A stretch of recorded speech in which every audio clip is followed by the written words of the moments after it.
Yo guys, what is going on? Nickname is just Yellow, and today this Norwegian hardcore PC gamer is gonna talk about Counter-Strike Global Offensive. About the match quickly, this was a really beast game, so hopefully it will be nice entertainment while I talk about this subject. And the pistol round, I did some serious damage to these two guys running around here. I feel a little bit bad for them, but I mean, come on, that other guy could have easily killed me, but it didn't. So anyways, let's get on with the mental game of CSGO, huh? Sounds like a weird topic, maybe? It's because it is actually a really weird topic. But first thing first, I like to push, or no, not push, I like to cut up Counter-Strike Global Offensive into 4 subcategories in order to make it easier to understand, okay? So I like to cut it up into the mental game, the money game, the information game, and then the skill game. All these combined into the setting of CSGO makes CSGO.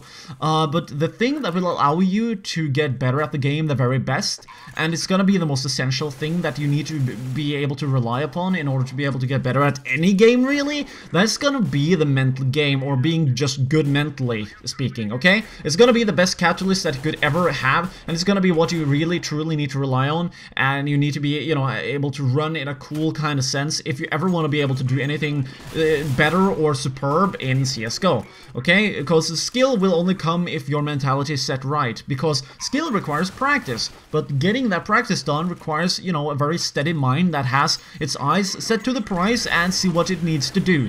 Okay, so that's, you know, the introduction to the mental game and the mentality. About the mental game as a game itself, you can really do a lot of things to fuck with the enemy, but I'm not gonna dwell too much into that. I'm rather gonna dwell into setting up the best defense and equipping you the very best as a player by getting a strong mentality. Does that make any sense? I think it does. That guy got caught off guard, huh? So yeah, alright. First thing first though, I want to talk about quickly about my experience with the mental game as a topic. So for people who don't know, this YouTube channel was originally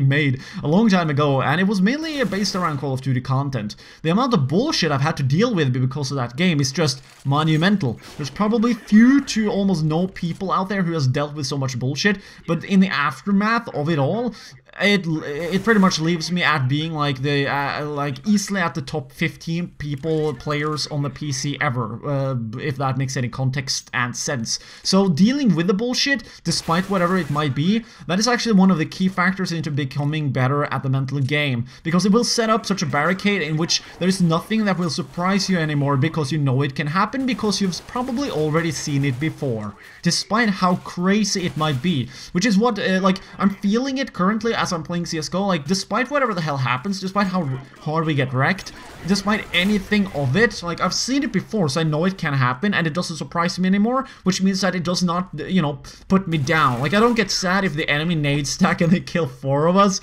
even though, again, we are almost about to lose, because it's only a game. You're supposed to have fun when you play a game, so you already got it wrong if you're taking that shit serious. See my point? I mean, fucking 7,500 hours of FPS gaming, and I'm taking it dead serious. That would be something wrong. Like, there would be something wrong in my head then. So I'm just saying that out loud. It might hurt some people's feelings, but if you don't have thousands of hours, you might need to get on that grinder, because eventually you're not gonna be pissed whenever you meet hackers anymore, or whenever you meet a global elite smurf that are just wrecking every fucking body. And it's like, by the way, global elite players, they actually do a better job than general hackers, which is like one of the main things that you'll understand and see if you actually meet a global elite. So I figured I would just mention that, because it's actually legitimately a trait that they inherit. They know the game so well. Like, global elites, they legitimately do know the game so well, and they are so skilled, they will, like, break even against aimbotters and shit like that, so it's kind of crazy. But anyways, let's get a little bit more back on track here. So, like, the practice of the mental game is literally just practicing the game a little bit too much. But on top of that, it is to deal with bullshit so that you're not surprised anymore, and so that you're, like, you just get through it all. After all, if you're playing matchmaking, for example, or ESEA, or Face It, or whatever the hell, you're practicing anyway. So if you get shitty teammates, you get shitty enemies, you get people who are assholes, just deal with them in a nice, proper manner, be nice, and, you know, just go on with your day. What else is there to do? You're all playing a game. If these other kids are not gonna behave, why are you supposed to be the worst guy? Just take that experience in, let it dwell, let it boil, and, you know, come out the next day, and you might be like 10, 15, 20% better overall, okay? So just keep your head cool. Hopefully you learned something from this video.